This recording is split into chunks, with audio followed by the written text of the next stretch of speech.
राम मंदिर उद्घाटन पर शिवसेना को नहीं बुलाने पर भड़के राउत।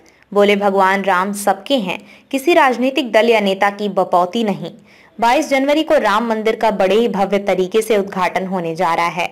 इस दौरान श्री राम जन्मभूमि तीर्थ क्षेत्र ट्रस्ट ने पीएम मोदी, सोनिया गांधी, मल्लिकार्जुन खड़गे समेत कई बड़े नामचीन नेताओं की न्योता दिया है। इस दौरान कई अन्य राजनीतिक दलों को न्योता नहीं दिया गया है, जिनमें से एक शिवसेना के उद्धव ठाकरे हैं, जिसे लेकर आज शिवसेना के सांसद संजय राउत भड़क गए और कहा कि ये श्रेय लेने की राजनीतिक चढ़ाई का हिस्सा बन गया है।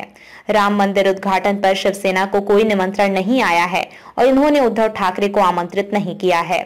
श्रेय लेने की राजनीतिक चढ़ाई का हिस्सा। संजय ने आगे कहा कि उन्होंने बाला साहेब ठाकरे को भी आमंत्रित नहीं किया होता, क्योंकि ये श्रेय लेने की राजनीतिक चढ़ाई का हिस्सा बन गया है। राम मंदिर उद्घाटन समारोह। अयोध्या में राम मंदिर निर्माण में शिवसेना का बड़ा योगदान है। बाला साहेब ठाकरे का भी बहुत योगदान था। वे हमसे बात नहीं करेंगे। अगर उद्धव ठाकरे वहां जाएंगे तो बाला साहेब ठाकरे और शिवसेना जय जयकार करेंगे। योगदान देने वालों के संबंध में कभी भी बात नहीं कर रहा है। किसी राजनीतिक दल या नेता की बपौती नहीं। राउत ने आगे कहा, भगवान श्री राम सबके हैं, किसी राजनीतिक दल या नेता की बपौती नहीं है। एक बार उन्हें अपना राजनीतिक समारोह करने दीजिए, फिर हम धार्मिक उत्सव मनाएंगे। जिसका योगदान है उनको कभी नहीं बुलाएंगे। अभी तक नहीं आया है, क्योंकि हमारा बहुत बड़ा योगदान रहा है। हमको हमारे योगदान का हिस्सा नहीं मिलेगा अगर आप राम मंदिर का श्रेय लेना चाहते हो। राम मंदिर किसी के व्यक्तिगत जहांगीर नहीं है। अयोध्या में राम मंदिर होना ही हमारे लिए गर्व की बात है, लेकिन हम इसका राजकीय उत्सव नहीं मनाना चाहते।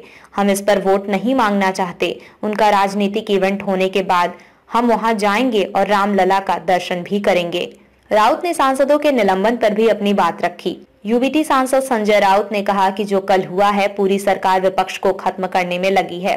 पूरी सरकार, चाहे गृह मंत्री हो, चाहे प्रधानमंत्री, चाहे और कोई मंत्री हो, राज्यसभा लोकसभा से विपक्ष मुक्त सांसद बनाना चाहते हैं और इस काम में लग गए हैं, चुनाव में लग गए हैं। मैंने कल देखा जिस तरीके से हम सबको निकाल दिया गया। हमारी मांग यही थी कि चर्चा करिए।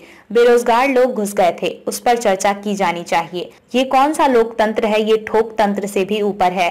पूंछ की घटना को बताया रिपीट ऑफ पुलवामा। संजय राउत ने आगे कहा कि ये बहुत ही गंभीर बात है। कल जो हमला हुआ है वो पुलवामा है। पुलवामा में भी इसी तरीके से हमला हुआ है। 370 हटाने का जोशी का बना रहे हो, ये देखिए क्या हुआ। सारे जवानों की रक्षा कौन करेगा? बिना लड़े हमारे जवान शहीद हो रहे हैं। जवानों की शहादत पर क्या आप राजनीति करना चाहते हो? साल 2024 में जवानों के पास जाकर क्या आप वोट मांगना चाहते हो? ये रिपीट ऑफ पुलवामा है।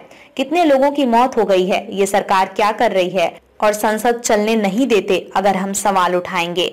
हमारी सदस्यता खत्म कर देंगे। लोकतंत्र है, ये कौन सी लोकशाही है? कुश्ती संघ को लेकर भी कही बात। राउत ने कहा कि कुश्ती संघ में जो राजनीति चल रही है उसके बारे में मुझे ज्यादा जानकारी नहीं है, लेकिन साक्षी मलिक ने जिस तरीके से अलविदा कहा है वो देश के लिए पीड़ादायक है। लालू यादव के सामने राजू श्रीवास्तव मिमिक्री करते थे। क्या लालू जी का अपमान हो गया? देखिए ये कला है। साक्षी मलिक कल रो रही थी। किसका अपमान हो गया? साक्षी मलिक इस देश की सबसे बड़ी रेसलर हैं। उसके आंसू किसको दिखते? नहीं, धनखड़ जी को नहीं दिखती। वो भी तो जाट हैं।